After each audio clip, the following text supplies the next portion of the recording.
नमस्कार साथियों, एक बार फिर से आप सभी का एमटेक हेल्प चैनल में स्वागत है। जैसा कि आप लोगों के सामने चलते हैं यहाँ पेंशन पोर्टल पे और पता करते हैं कि ओल्ड एज पेंशन किस किस की आई, यानी वृद्धावस्था पेंशन आई कि नहीं आई। तो एक क्रोम ब्राउज़र के साथ फिर से यहाँ ऊपर की ही वेबसाइट पे क्लिक करेंगे और यहाँ बिल्कुल बारीक सा लिखा हुआ है बैक टू वेबसाइट, इस पर क्लिक करेंगे और इसको क्लिक करने के बाद देखिए यहाँ मेन डैशबोर्ड पे आ जाते हैं। एकीकृत सामाजिक पेंशन पोर्टल है ये, और यहाँ पे ये कूड़े का निशान है, ये छोटे पॉपअप को हम कट कर देंगे। देन उसके बाद इसको जूम करके हम छोटा कर लेंगे।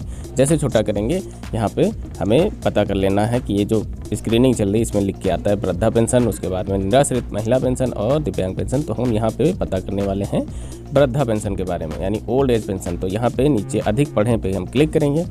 उसके बाद देखिए यहाँ पे कुछ इस तरीके की पेंशनर पोर्टल खुल जाता है और यहाँ नीचे आएंगे और ये सूची जो है जूम करके मैं दिखा रहा हूँ, यहाँ पे आपको ये 24-25 यानी 2024-25 की ऊपर वाली ही सूची की लिंक को क्लिक करना। उसके बाद आप अपना यहाँ पे कोई भी डिस्ट्रिक्ट चुन लीजिए, ठीक है।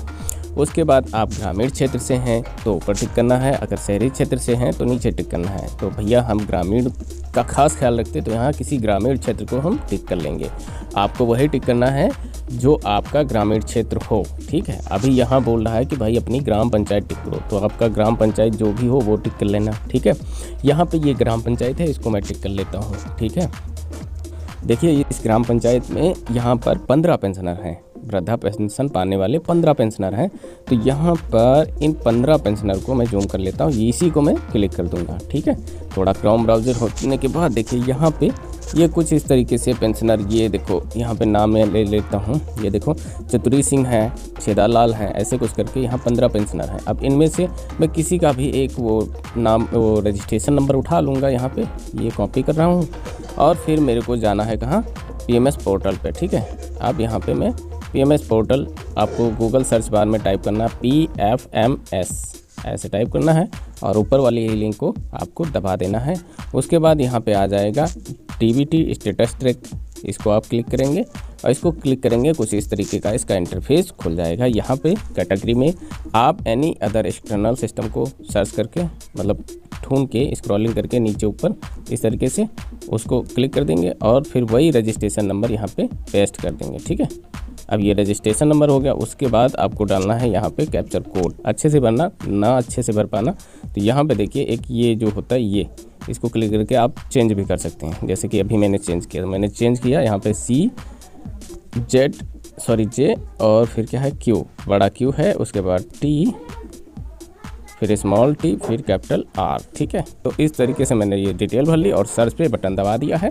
दबाने के बाद देखिए यहाँ छेदालाल, वहाँ ऊपर छेदालाल का स्टेटस जो था वो कुछ इस तरीके से पूरा PMS के माध्यम से खुल गया है। अब यहाँ पे जूम करके मैं दिखा रहा हूँ, देखिए यहाँ पे जून 2024 की रिक्वेस्ट है, जून, फिर से जून की है, अगस्त की है, फिर ये नवंबर की है। चलिए नवंबर से हम जानकारी इकट्ठा कर लेते हैं। देखिए नवंबर में इनकी जो ये डेट लगी है 25 नवंबर को लगी है। यहाँ स्क्रीन पर देखिए जूम करके बड़ा से बड़ा दिखा रहा हूँ अच्छे से। इस चैनल पर एक बात ध्यान रखना, जो भी दिखाऊंगा अच्छे से दिखाऊंगा और बिल्कुल प्रूफ के साथ होगी, फेक नहीं होगी। स्क्रीनशॉट नहीं दिखाऊंगा डायरेक्टली। बहुत सारे चैनलों पे मैंने देखा तो वो लोग स्क्रीनशॉट दिखाते हैं, भनक ऐसी रखिए जो पूरी तह तक जाए। ये वेबसाइट के थ्रू है, किसी स्क्रीनशॉट के थ्रू नहीं है, ठीक है। तो ये देखिए इनके में रिक्वेस्ट जो लगी है ये लगी है 25 नवंबर को, ठीक है। तो 25 नवंबर को ये रिजेक्ट भी हो गई, 25 को ही रिजेक्ट हो गई।